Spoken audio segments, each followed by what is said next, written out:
Broadcasting live from the center of the universe. It's Business School without the BS. We're going to win with every single facet. We're going to win so much, you may even get tired of winning. And you'll say, please, please, it's too much winning. We can't take it anymore. Mr. President, it's too much. And I'll say, no, it isn't. We have to keep winning. We have to win more. We're going to win more. Yes, yes, yes, and yes. It is now time for another edition of Wins of the Week. And on today's show, we are joined with Colton. Colton, you are a sales associate at Shaw Homes, or do you go by a different title? Sales manager. Sales manager. Yeah. Okay. Does the title thing bother you? Not at all. No, not really. I'm not a title kind We're of guy. joined here with the sales boy. Okay, Shaw that's a wait. Well, hold on.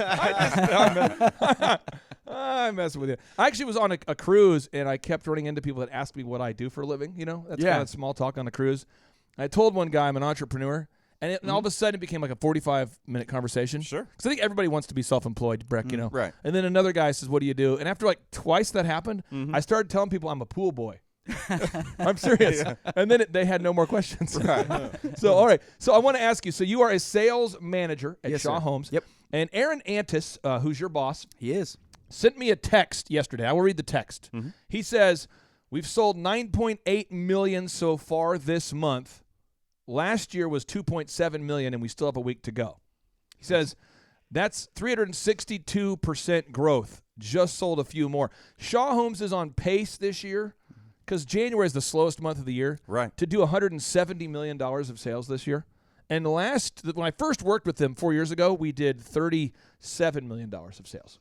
Last year we did $80 million. So things are going well. You're making me do a lot of mental math. So but that's fun math. Lots of millions. But this sick freak over here, Colton, is selling a lot of houses. Colton, how many houses or what kind of sales numbers have you done in the month of January? Do you know? Just in January alone, so this is coming from last week, 6 million in sales. 6 million in sales? In sales, yes, sir. And do you make a commission for this, or do they just give you high fives? No, I get a commission. What kind of commission do you make over there at Shaw? 1.8338%. 1.833%? And you did how much sales? 6 million. So 6 million. I'm doing the math. 1.83? Yes. So 1.83. So did you make $10,000 this month potentially in commissions? A little bit, yeah, a little bit more, but really, because I've got stuff coming in from last year too. So. What are you going to do with all that money? Have you noticed that I don't know if you're aware, I've registered on Yeezy on the Yeezy website for shoes. Are you buying Breck and I Yeezys? Is that what you're doing this month? Steve tells me I should become a Lambro. I don't know if that's going to happen. But all right, so let's talk about this. So the newest member of the club. Yeah. Before working with Shaw, you owned your own a tumbling center. You were a partner in a business. That's correct. Talk to me about the transition and going to work for Shaw. Has it been an easy transition? Has it been hard? I mean, talk about that. You know, for my pride, because I loved being an entrepreneur. I loved owning my own business, and knowing that I was going to be an employee again kind of sucked, but then I realized that I could use the same exact principles as a business owner as an employee and win major and kind of piss everybody off that I work with, and they think that I'm cheating somehow. And so since I worked with Clay, all the things and the practices that he taught me for my own business work just as well as an actual employee. So what kind of stuff do you do on a daily basis? I think people want to know because, Ryan with Tip Top Canine, you've learned sales. Yes. Breck, you've learned sales. A lot of people are afraid of sales. It's going to be kind of a dirty conversation. Yeah, it's something I resisted a lot early on. So what I want to do is I want to tap into your genius about sales for a second, Colt, what you've learned about sales. And I want to go to Ryan and Dr. Breck on this because this is so important. Sales. What universal principles are you applying that are allowing you to make the money? Well, I mean, so we get leads in all the time, and I just constantly call my leads. That's something that you constantly have to do. I make about 75 calls a day, but I'm also doing a lot of paperwork and taking people out on tours and things like that. But calling my leads, I keep a to-do list. That's something that was new that I started doing, and that just keeps. Wait a minute. So wait, you make 75 calls a day? I do. I want to make sure the listeners know this. If you, on T-Mobile, they track like how much internet time you have or how much phone calls you make. I went in to get my new phone, and I have an unlimited thing. Right. But they were pointing out to me, we were looking at the stuff, like, man, you make about 100 calls a day. What do you do? Right. And, I'm a pool boy. But, I mean, if you own a business of some kind, you got to get on that phone. You got to work those leads. Yeah. And so you're telling me you make 75 calls a day. I do. Okay. And then you're calling the same people over and over? No, these are all cold calls. These are people I haven't talked to. Really? New realtors, new potential buyers, leads from Facebook, things like that. So 75 calls a day. Mm-hmm. You have a to-do list. Yes. What else do you do on a daily basis? Because how long have you worked at Shaw Homes? For 5 months. Are you the top selling person right now, or are you in the top 5? Because I think there's, 19 salespeople there? There are 19. The longest she's been there is for 12, and for the past 2 months I've been top with sales. Yeah. So you've only been there for 6 months and you're the top guy? 5 months. Hey, way to rock the boat. Yeah, thanks. I love it. Okay. So you make 75 calls a day. Mm-hmm. You have a to-do list. Yes. What else do you implement on a daily basis? So this time of year, because of the time change, we have to be at work at 11. I get there at 8:30. And in you're the supposed summer to be months, there at what time? 11 a.m. And you get there at what time? 8:30. Okay, continue. And then in the summer months we're at 12, so I still get there at 8:30. And then I've kind of made myself a purple cow. I do a backflip for every home that I sell, post it on Facebook and share it and whatnot. So you do a backflip and you post it? I do. And does that what does that do for you? Gets people excited, gets people pumped up. Nobody else can do a backflip. That is true. So, right. I'm 200 pounds. I can still do that. So that's awesome. I show it off. Oh, yeah. Yeah, and then Clay, I want to see you do a backflip. Negative. I will die. I tried to teach him, but he was not No, interested. I'm not interested. I believe do you a could do backflip it. for every No, adjustment. no, That'd be no, interesting. There No, you I go. know. There you go. I hit this button. That's my amazing super talent. There it is. That's my. How does he do it? It's amazing. Okay. I also do podcasts once a week. Okay. I used to do them once a day when I owned my own business, but this is all going to Shaw, and so that helps with their SEO and everything like that. So that's something I got with. So you do a podcast and then Yeah. you transcribe the content, which I makes do. Shaw Homes rank top in Google. Well, and then it goes to Shaw Homes' website, but it also goes to my website. Nice. And so yeah. Now I can't compete with Shaw Homes when it comes to SEO, but I can come close with Yeah. the other guys at least. That's beautiful. So, and then I post on social media all the time. I also have a Dream 100 list. So I have my Dream 100 list consists of the top realtors in Tulsa, and so those are the ones that I call all the time. And the sad thing is that most of them will not even give me the time of day unless I've called them like 10 times that day. You're saying most people won't respond to you unless you call the lead 10 times? Just about, yeah. And I want to make sure all the listeners get this because you might think that sounds crazy. But today, we live in a culture where people do not answer the phone if they don't know the number. Right. So you have to call the lead. Whenever a lead comes in, you got to text the lead. Yes. Then you got to call the lead. Yes. And then you got to text and call the lead. And you just keep going until they cry, buy, or die. And you shouldn't feel bad about it. Yes. Absolutely. And The party that wants to feel bad about it is the wrong part. And I'm telling you, the guys who think, because they get calls from builders all the time. Sure. The guys who just keep on and keep on and keep on, because at first they're annoyed, then they're kind of curious, and then they're like, okay, this is different. This guy's going to be persistent. Maybe this guy is something worth talking to. And so I can have meetings with their all their other realtors if they're a broker or whatever the case may be. But it really just gets my foot in the door, just multiple calls.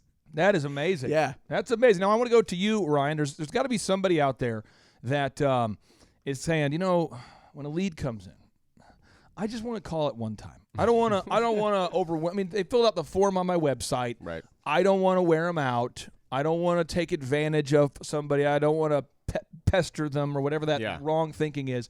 What would you say to somebody out there? How often do they need to call their leads? If you're a dog trainer, I don't want you calling your leads. But as far as our call center people, if you're a dog trainer in Tulsa, never call your out of leads. them. Yeah. No, even our franchisees, because we have a call center, so they call them. I saw one the other day, though, and it had been called like 54 times. Mm-hmm. Yeah. For our conference, Julia said at the last conference that the average person who attended the conference had to be called more than 30 times. I believe it. So they filled out the form to book a ticket to attend the conference, and she had to call the lead. We're not cold calling random business owners. These are people who filled out the forms and they want to come to the conference.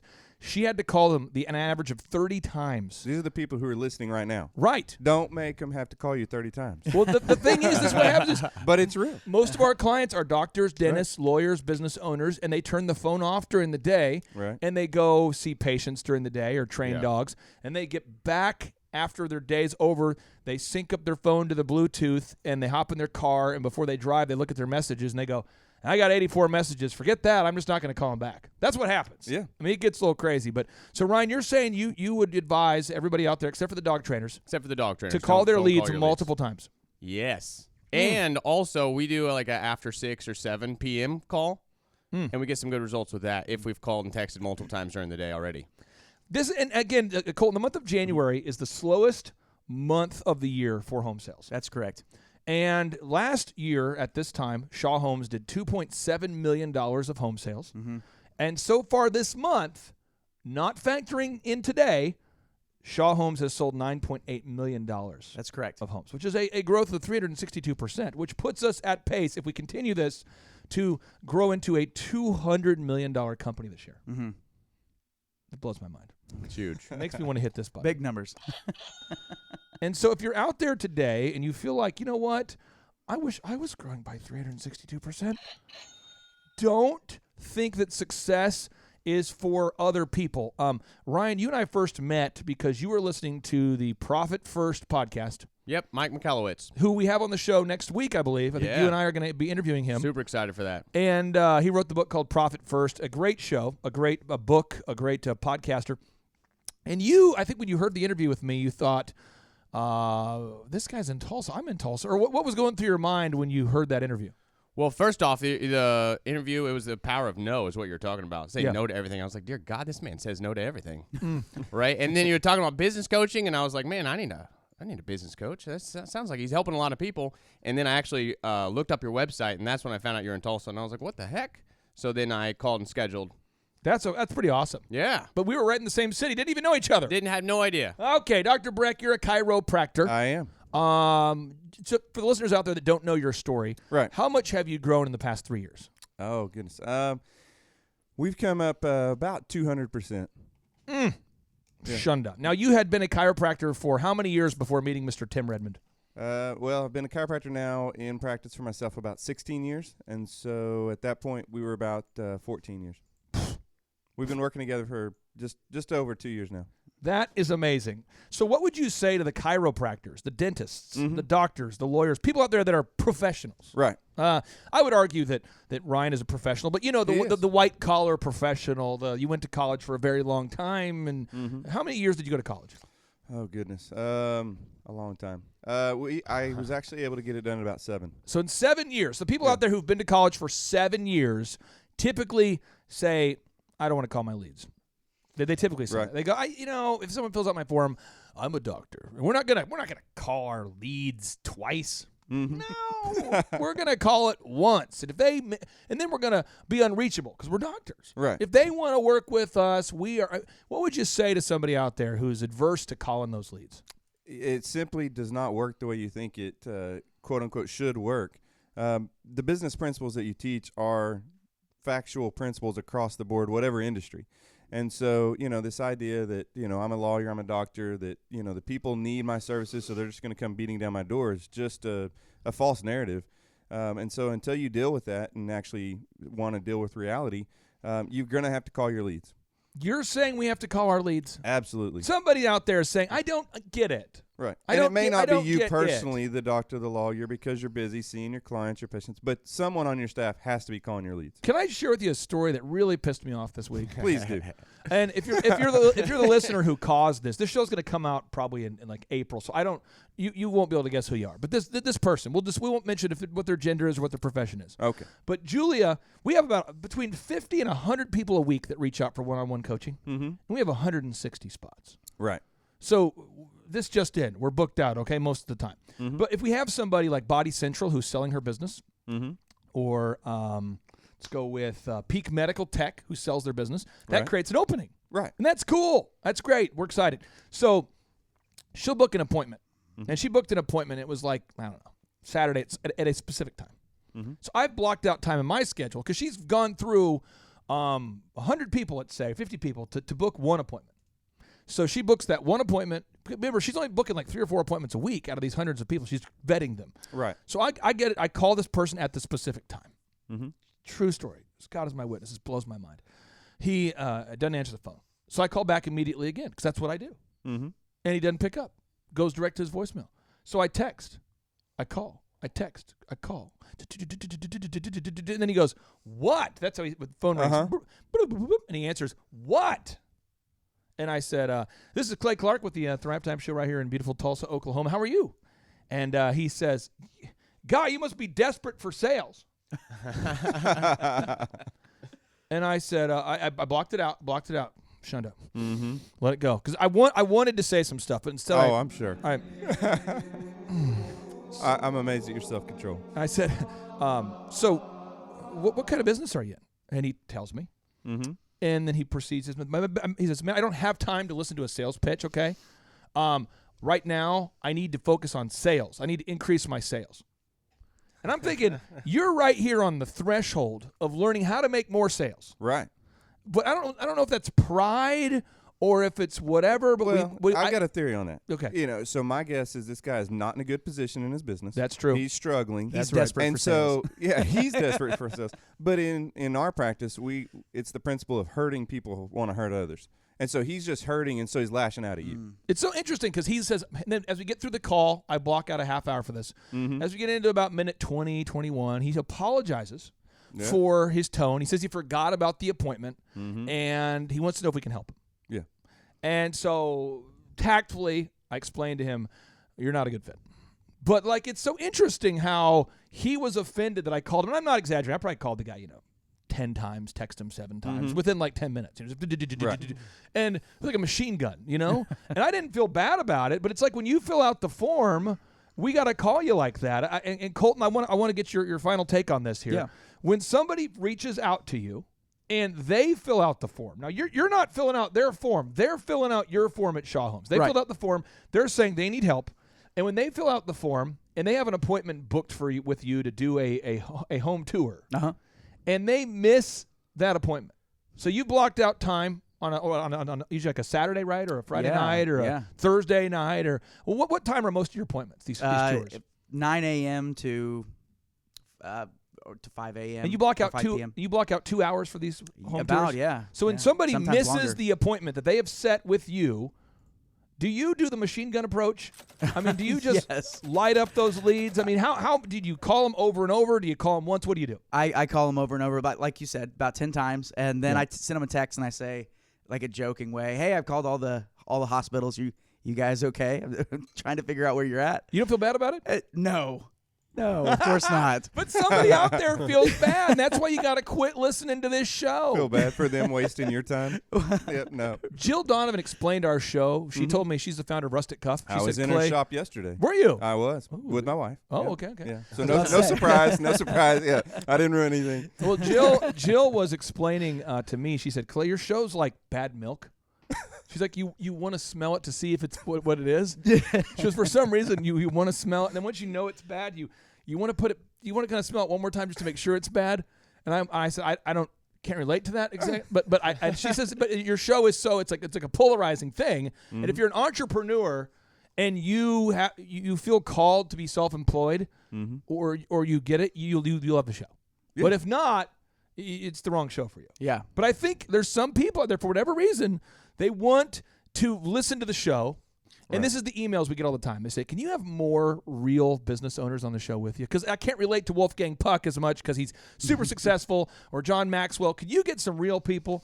And when we get real people on the show, they say, it seems like those people don't care about other people. They call their leads like 10 times. I mean, so Breck, help somebody work through that part in their mind where they're going, I own a pool company. I'm a dentist, and I just don't want to be that guy who calls my leads 407 times. What would you say? I would say it's more uncaring to not call. Oh, I mean, it's we've put ourselves in the position to help people. Whether that's dog training or buying a home or with their spine and their health. And so, what's more uncaring to, let them slip off into abyss and not do what's necessary, or to help them get to this, place of serenity and safety and haven of what they were actually seeking out. And so, I mean, you're not going to find another chiropractor that's more caring than I am. I sometimes feel like I care too much. I want it more for the patient than they want it themselves. Well, and they're not filling out the form because they don't have a back problem. Right. They're filling out the form because they have a problem. Same thing with me. They want to build a home. They're interested. Why not call them? Why not give them all the information so they can make a decision for themselves? Exactly. Ryan, Tip Top Canine, how much has it grown in terms of locations in the past 2 years? We've 10 times. So you used to have one location? Correct. And now there's 10 times? There is 12 now, I guess. That's awesome. So, really? Major win. Wow. That's huge so. win. When you people fill out the form at Tip Top Canine, it's because their dog is eating their clothing. Yeah, their dog is misbehaving. It's biting. Going crazy. It's biting. It's aggressive. It's attacking other dogs, people. It's pulling on the leash, running away, everything. So you're saying though that you feel like you can help the person who's filling out the form. You don't feel bad. No, I know we're going to help them, and if we don't get out there, a lot of those people are going to get rid of those dogs. And so we need to get out there pretty quick, because if they're calling, more than likely, so like I did a aggressive wiener dog yesterday. He's been trying to bite people for 3 years. Well, is that a real thing? Yeah, that's a real thing. In another year, he's going to start puncturing people, right? So I know if our team doesn't call him, if the call center doesn't blow him up, and then we get out there and actually work with it, dog's going to bite someone. He's going to get put down. He was actually a really good dog, and it was a pretty easy fix. We're going to fix it in a few lessons. And those are situations that could turn into lawsuits too. Oh, right? yeah, big time. What happens? Friendly neighbors are no longer so friendly. Do people just put the dog down? Some people in live bites, it's the law, especially in Oklahoma and most states, the law says you either know your dog will bite or you should know, and either way you're liable. So most people, if there is a bite situation, they put the dog down because they're liable and they're going to get sued and they're going to pay $20 to $50,000 to not put the dog down. Really? So, yeah. Who puts the dog down? The vet. So it's like if you don't pay for dog training, your dog could be dead. Yeah. It's a life or death thing. Or we see people and their dogs run away and they don't come when called, just like the simple come when called command, and they're getting hit by cars. They're getting attacked by another dog, all types of crazy stuff. And Breck, if somebody has chronic headaches, migraines, they've had them for years. Yeah. You've seen people that can't hold a job because they can't make their head stop ringing. Right. Or they can't and you've seen people like their whole life has changed. Oh, yeah. I mean, right? Absolutely life changes. I mean, think you if saw you're my hurting, daughter everything else stops. I think you saw my daughter this week. Yeah, I did. We've brought in Angelina, and we'd bring her to you because you legitimately do a great job. Thank you. But do you? I mean, you don't feel bad if you're calling the league 12 times. Think about it. We've got this opioid epidemic where 70,000 people are dying, and about 35,000 of those, half of them, are there for back pain. And, of course, we do far more than back pain in chiropractic. But even if we just look at that, that's half of those people. 35,000 people dying with opioid, issues and it's a bad overdoses. It's a bad and deal. So, I mean, if we're getting a hold of even a small percentage of those, we're changing people's lives, keeping people from those issues. And then you take on, headaches and other issues, missed days of work, people that aren't able to show up for work. I mean, yeah, it's not only your livelihood, but it affects everything when you hurt.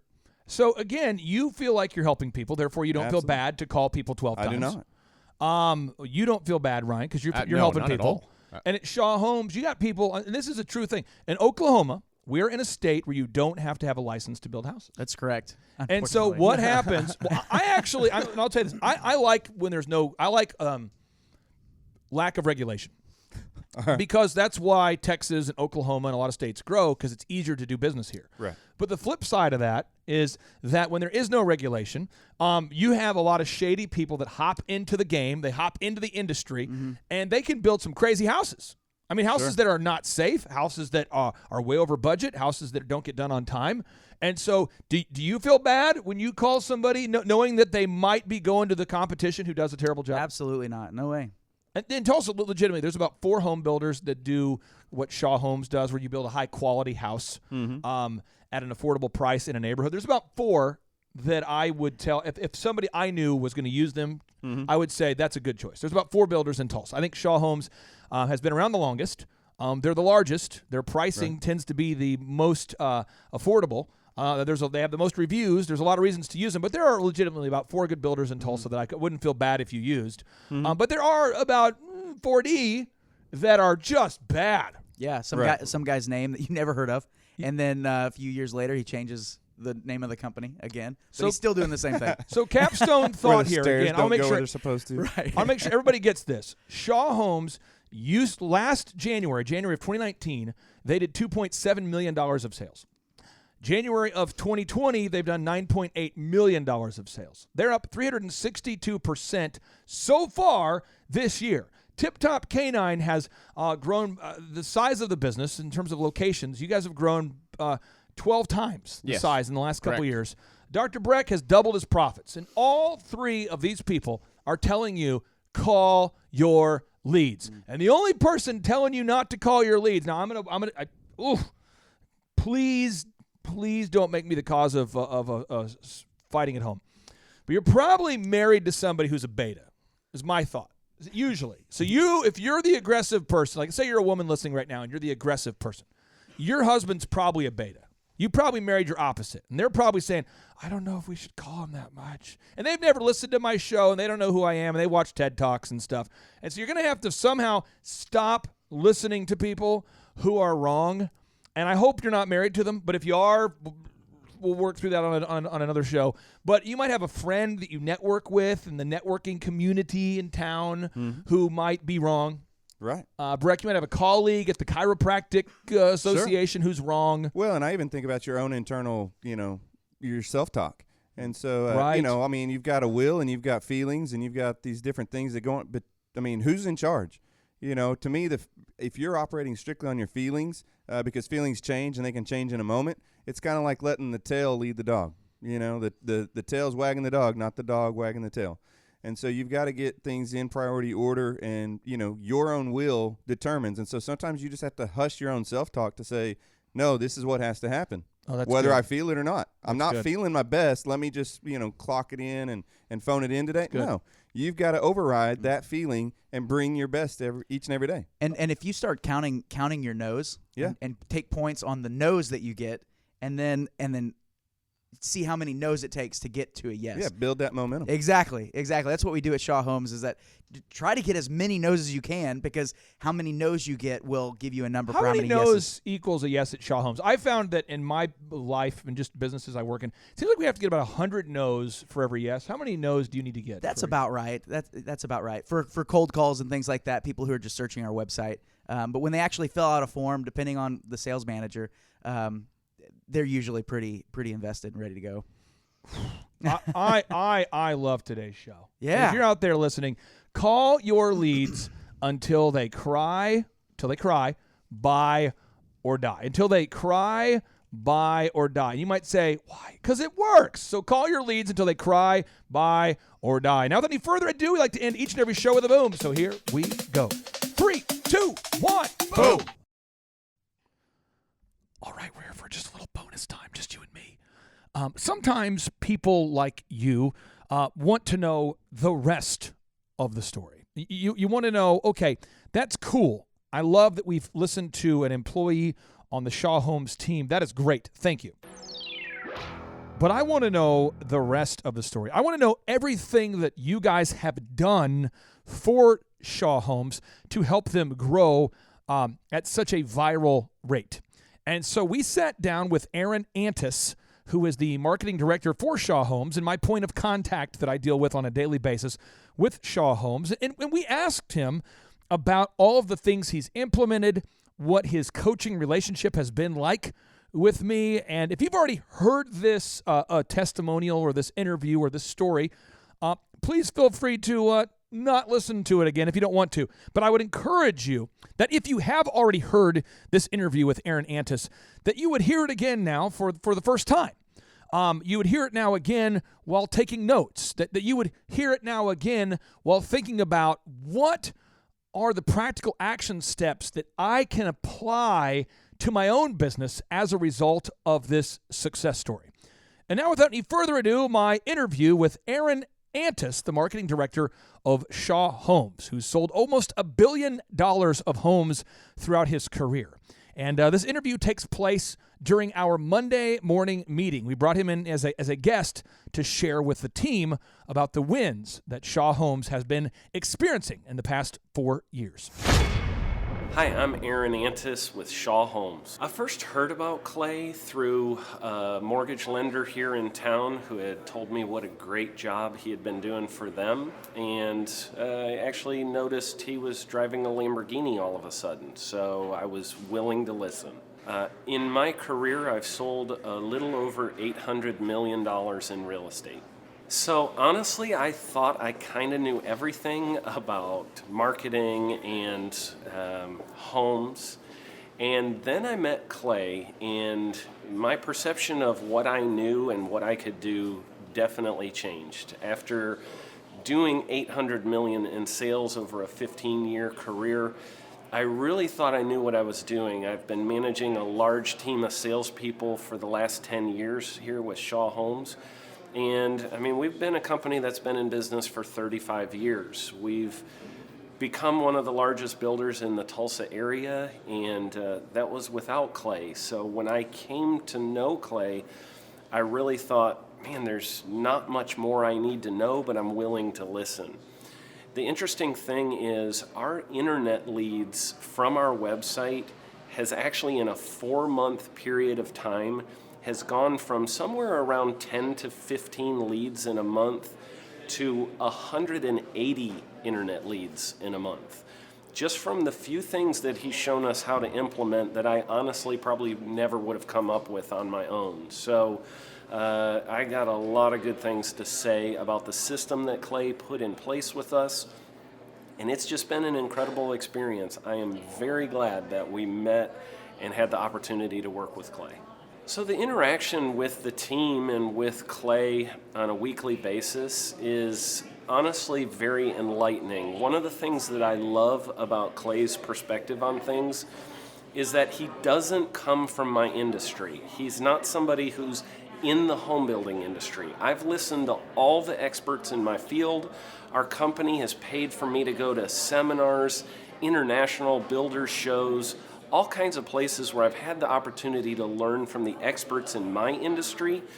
But the thing that I found working with Clay is that he comes from such a broad spectrum of working with so many different types of businesses that he has a perspective that's difficult for me to gain because I get so entrenched in what I do, I'm not paying attention to what other leading industry experts are doing. And Clay really brings that perspective for me. It is very valuable time every week when I get that hour with him. From my perspective, the reason that any business owner who's thinking about hooking up with Thrive needs to definitely consider it is because the results that we've gotten in a very short period of time are honestly monumental. It has really exceeded my wildest expectation of what he might be able to do. I came in skeptical because I'm very pragmatic, and as I've gone through the process over just a few months, I've realized it's probably one of the best moves we've ever made. I think a lot of people probably feel like they don't need a business or marketing consultant because they maybe are a little bit prideful and like to think they know everything. I know that's how I felt coming in. I mean, we're a big company that's definitely one of the largest in town. And so we kind of felt like we knew what we were doing. And I think for a lot of people, they let their ego get in the way of listening to somebody that might have a better or different perspective than theirs. I would just really encourage you, if you're thinking about working with Clay, I mean, the thing is, it's month to month. Go give it a try and see what happens. I think in the 35-year history of Shaw Homes, this is probably the best thing that's happened to us, and I know if you give them a shot, I think you'll feel the same way. I know for me, the thing I would have missed out on if I didn't work with Clay is I would have missed out on literally an 1,800% increase in our internet leads, going from 10 a month to 180 a month. That would have been a huge financial decision to just decide not to give it a shot. I would absolutely recommend Clay Clark to anybody who's thinking about working with somebody in marketing. I would skip over anybody else you were thinking about, and I would go straight to Clay and his team. I guarantee you're not going to regret it, because we sure haven't. I wanted to have you talk about the three things, and you don't have to look at him, or you can just talk to the team. Yeah. The three things you're doing, there's a lot of things you're doing well, but there's three things I think that I want to hammer home on. One is you get Google reviews and you add content. So one is reviews and content. Two is the group interview. And three is scripting and firing the idiots that won't follow the scripts. So let's go with Google reviews and content. How do you do it? How have you gotten your team to do it? Just the people in here can then take this knowledge and share with their clients. So a year ago, I had a 16-member sales team. Today, I have 2 of those people still remaining on my team. So I meet with them every single week and make sure that they're doing Google reviews. And we have 16 different locations on Google My Business. So we have a lot of locations to get reviews for. In the last 30 days, we have, between all of those locations, just under 200 Google reviews. And but I force them to do a certain number every single week. And so they saw the people who were there have heard from the people, or the people who are there heard from the people who used to be there, that when we started getting more Google reviews, we started having more people come in the doors. And actually our traffic in our models is way up. And if you look behind the scenes on insights, you can see where people are clicking on driving directions and showing up at our models because of Google reviews. Ready to buy. And they're ready to buy. Yeah, they're convinced before they get there. When we hit 100, it seemed like it was a tipping point on our main page, that at 100, the customers were convinced before they came in that they wanted a home from us, which I never saw before. And we don't change the ads. Pretty much the ads are the same. Haven't changed them in a long time. Yeah. And the ads work because of the reviews. Yep. And you guys are writing content. We've been writing Yeah, content. same thing every week. I make sure that they do podcasts, and I gave you, I don't even know how many this last week, but lots of them. So every week. Every week. But the reason why the relationship I have with Aaron is really solid as far as a coaching relationship goes is that he does not bring in his employees and ask for their feedback about the things I'm telling him. No. He does not ask them, hey, what do you guys think? And so I can say to him in a meeting, hey, fire those people. And then one of the people that he fired goes to Dr. Breck's chiropractic center. So he's getting an adjustment. He's like, you work with Clay, don't you? He goes, yes. He's like, I hate that guy. He got me fired. And so Breck says something to the effect of, okay, well, let me adjust your back. And he continues to share how he doesn't like that he got fired. But at the end of the day, the reason why whoever it was, I don't even know the person's name, they got fired is they just would not write reviews and wouldn't write content. So it's really important with your clients that they shouldn't bring their employees to those meetings if at all possible, because that's a problem. Yeah, and the other thing was, at first I started by just doing the group interview when I needed somebody, and then it seemed like the more and more I held people accountable, the more and more I needed somebody all the time. So, that crucible where I think we worked together about 1.5 years, and I remember we had a conversation, and if I'm saying it wrong, correct me, but it was something to the effect of, is having this much turnover good? It was something like that. In fact, I think I said it in that tone of voice. Because leadership sometimes tell you that if you have high turnover, you're a bad boss. Right. And I would tell you that if you have low turnover, you're a bad boss. So a really cool meeting that happened is one of the people that I most recently fired, who was demanded a meeting with Glenn Shaw to complain about the Thrive method of doing things, that we had turned over 31 people in 2 years. He had counted. And he had gone and gotten transcripts from all of them to share with Mr. Shaw about how horrible the Thrive Way doesn't work. And so as he sat down to start explaining this, he's like, well, let me just explain that system doesn't work and there's been so much turnover. And Glenn goes, let me just stop you right there. The last 3 years have all been record-setting years for us, both in volume and profitability. So that argument isn't going to fly right here. So, did you have something else you wanted to talk about? So that was the entirety of our conversation. But I just about wanted that. you guys to give examples because he and I are both Patriots fans, and they got a guy, Ben Watson, I believe his name was, who was drafted on the Patriots. He played on the Patriots for I think 3 seasons or 2 seasons, and then they let him go play somewhere else. And he's been in the NFL for I think 15 years, and they convinced he and his wife and their 7 kids to move back to New England and to unretire to play this year's tight end. Yeah. And then they just cut him the other day, because he wasn't a good fit. So the point is, it's like if you look at the roster of the Patriots or any team that wins at anything, you're very loyal to people who perform, but people who can't get it done, you're not mad at them. It's just like, I realize that you and your wife and your 7 kids have moved here, you came out of retirement, all these things are great, but we're cutting you. Yep.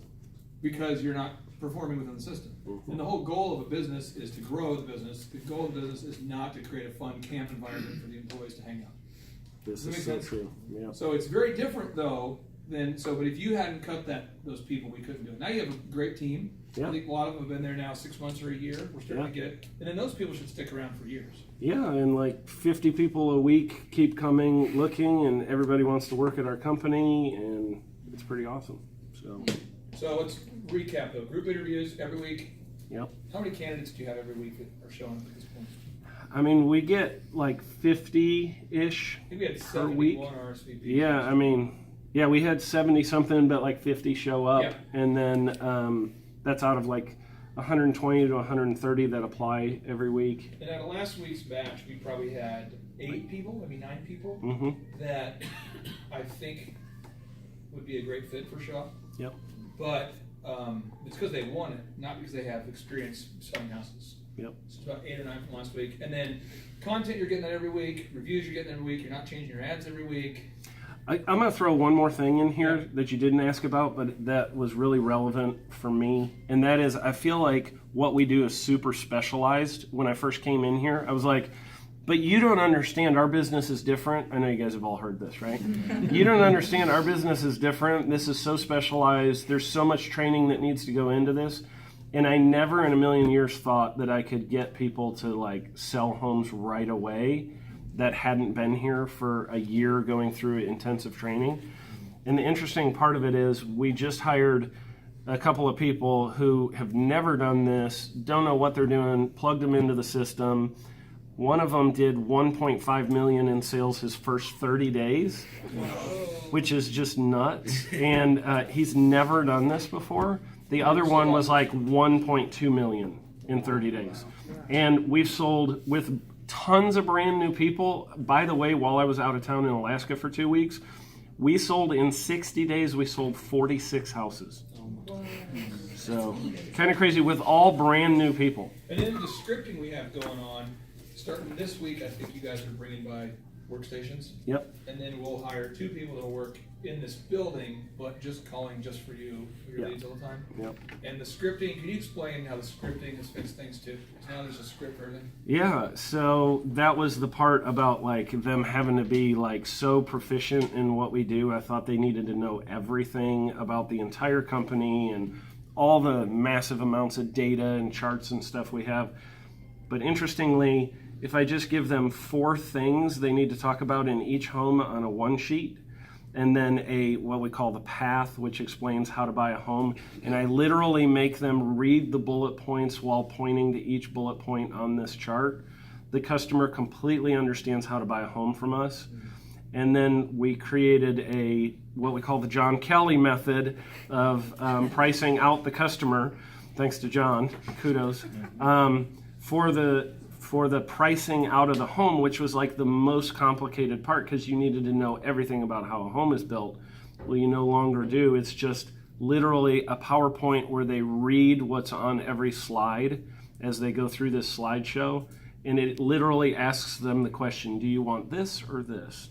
This is how this works. Do you want this or this? And they don't need to know anything. 3 years ago, before we met, what were the sales for the year?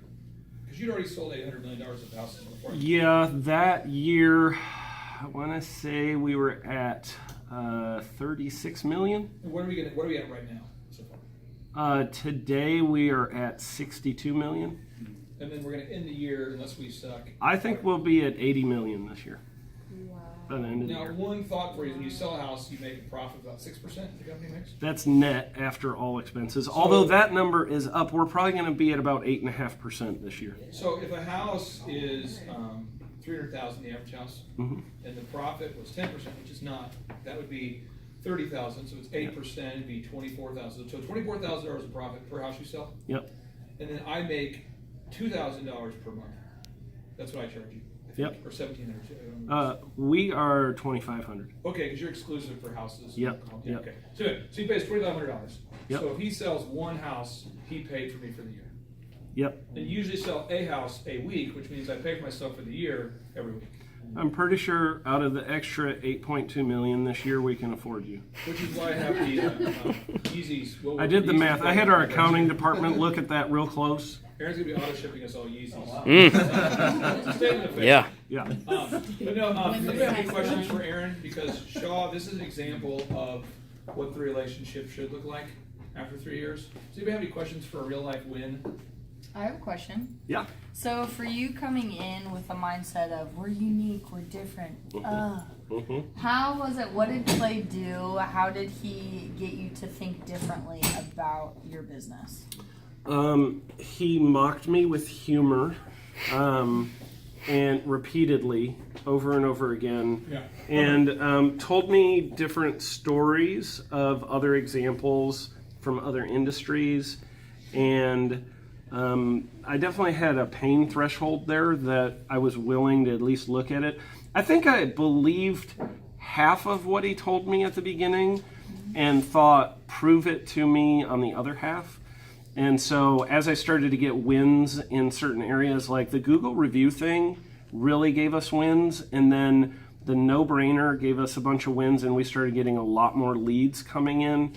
So that credibility lended itself to going, okay, maybe he's right about some of this other stuff too. So I started like trying other parts of it. Like I remember the first time I did the group interview, I was shocked at how much time it saved me. And so literally it's like 50 hours of time saved. Yes. Maybe even more than that. Oh yeah, for sure. I mean, it's terrible. I mean, just so you guys know, if you are Aaron and you didn't have a group interview, you'd have to go through and read all the resumes and then guess who's lying and who's not based upon penmanship or what the college they went to or how they formatted it or whatever. And then you'd have to interview the people. And then you'd have, I mean, it's just terrible. I can also remember like some meetings sitting in, and it was like the fourth or fifth time he had told me the same thing, but just in a slightly different way, always with humor, because if you're going to be honest, you got to be funny. You look at Bible verses. Yep. And you and I have seen this before. We've been to church long enough to see this, but there are pastors in America today who advocate that money is bad because it's the root of all evil. I'm sure you've all heard that argument. Aaron, have you heard this argument? Yes. Mm-hmm. And I'm sure you've heard pastors paraphrase parts of Scripture that explain that you should basically be poor because of money is bad. I'm sure you've heard this. Yeah. But if anybody here would actually read the context of it, you'd understand that the love of money overall is bad. But just money in and of itself is just a thing. It's not bad or good. But anyway, like, so when you guys are citing things, most marketing companies in Tulsa either A, do not cite things, or they cite emotional arguments. Mm-hmm. So it'll be like this. If you're dealing with most marketing companies in Tulsa, they would say, asking for reviews doesn't work. And furthermore, you can't ask in the home. Because if you ask them in the home, it's going to show up as a review from the same IP address, and then the reviews won't count. And so really what we want to do is make this app for you. And this app called Pilot, what's it called? Pilot? Trustpilot. What's another one? Just like, and it's going to text people or email them and ask them how their experience was, and then they'll leave a review that way. And so when I'm telling my client, you have to get reviews in the home right then, boom, boom, boom, it is flying in the face of every other marketing firm in Tulsa. Everybody else is saying the opposite of what I'm saying. Mm-hmm. Your employees are saying the opposite of what I'm saying. Mm-hmm. Articles online that are written by randos who have blogs are also saying. So, and then I had a couple that thought you were nuts. Yeah. Yeah. But if I didn't cite it, there's zero hope. Yeah. You can't just go in there and say things. And you cannot not be funny. Like, not being funny is a really bad thing. Yep. You have to be very honest with people. Yeah, I mean, you had some painful conversations with me through the process. you know, I mean, probably out of the first 20 times we met, I only cried like 8 times. So, but during those painful conversations, when you mix it with humor, made it a little bit easier to palate. So, and then it was logical argument too. So I would go home and like think through the logic of what you mentioned, and then think about the cited stuff. But false logic is what other marketing firms use. I want to make sure you understand. You can't just say, well, a 9 out of 10 business owners are using Trustpilot to get reviews. Like you can't. That's not that's false logic. You know what I mean? It's like, yeah, they are, which is why they're wrong. Or you can't say that 9 out of 10 business owners think that a group interview is unethical and it doesn't work. Yeah, that's also false logic. Of course they don't, because they're wrong. And so it's almost like, and I told you the other day, Nick, I said, if everybody says something, I always then go the opposite of what they think is true. Does that make sense? Mm-hmm. And so we have to teach these clients this stuff, and you got to cite it, otherwise they won't. I'm just telling you, because other marketing firms are teaching false logic, which is 9 out of 10 people say you shouldn't use the script because you don't want to make your employees feel like robots. Well, that's great. That is a great stat. You know, but you shouldn't be asking your employees if they want to feel like robots or not. That's a false question. So any other questions for Aaron? Because Aaron's been on down the path, down the system for years now and doing a great job. And I think next year, if Trump wins, I think you'll do $100 million of sales. If he loses, I think you'll probably do 80 again. Yep. We'll see. But, I mean, do you agree with that? I would agree with that, but I'll say either way, we're doing $100 million next year. Okay, any other questions for Aaron? Yeah, I have a question about the sales scripting process and also the John Kelly method process. Yeah. When you go to do that project to work on your business, was that harder than you thought it was going to be initially? Like, once you'd been through the process, what was that like compared to what you thought it would be like? I wouldn't say it was harder. I mean, the one thing, you know, the phrase, first you nail it, then you scale it. Mm-hmm. Like, I already had all the information in my brain. It was more of a thing of, like, putting it all down on paper. Mm-hmm. And it really helped, like, having John live to talk to because he had just been through our old process. Mm-hmm. And so he was like, I can't picture what you're talking about. You're trying to describe to me what crown molding on top of these windows looks like, and I don't have a picture in front of me. I can't see it. So it was a delegation of getting all these photos brought together. Mm-hmm. But then literally what Clay said is write down exactly what you would say, and then make them say what you would say, but you have it all written down.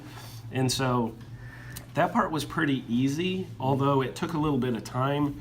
The content was easy, and I think for most people, if they're like they come from the place of being a technician in their business and now they're trying to be the business owner, they should be able to take that technician information and just translate it down. You might need to be the person who kind of steers the ship a little bit if they do kind of not know how to like communicate well or something. I have one more thought that let me know that Aaron was on the right track. He now hates website edits the way I do. Yes. Because we realize it's stupid things that don't actually help. I do. So we do as few as possible. We have to, because you have inventory, you have to update it. But I mean, most clients want to do endless website edits. And we got to a place where I think you and I had a conversation. I don't remember what meeting it was, but I said something like, Aaron, I want your website to be able to do this, that, and this. I want us to be able to have an app that does online sales where people can go online and pick their own crap. I want this to happen, mm-hmm. but it's not canonically compliant, so your site won't rank high if we do those things. So we can make the site look really great, but no one would find it, if that makes sense. Mm-hmm. So we're going to make it look as good as it can while sticking within the guidelines of Google. But there was a time where I could tell, you can tell when the relationship's good or not, when the client starts to disdain website edits, because they recognize it as not being a profitable activity. Well, and I also started to realize it actually really doesn't matter that much what your website looks like. It just matters if it gets found.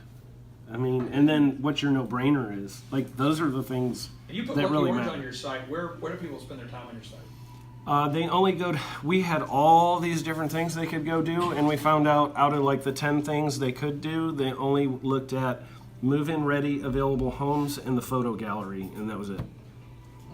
They didn't go anywhere else. And they never went below the fold, ever. Never scroll down. Never scroll down. Tons of content below the fold. Oh, God. So much good stuff that nobody ever saw.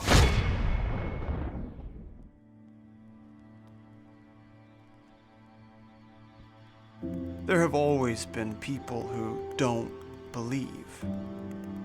They don't believe in hard work. They don't believe in responsibility. Ultimately, they don't believe in themselves. They believe in shortcuts, in luck. They believe that outside circumstances control who succeeds and who doesn't. It's just the luck of the draw. But you are not one of these people. You believe that no matter what your circumstances tell you, success is still possible. And you accept this responsibility because you want to achieve something great. You're hungry for it. You chase it from the moment your eyes open in the early morning. You chase it into all hours of the night when others have given up, when others have said that it couldn't be done. You've kept pushing because you believe that success is not a game of chance. Success is a choice. A choice that you make every single day. That's what you believe. Discover the world's most affordable and effective business school today at thrivetimeshow.com.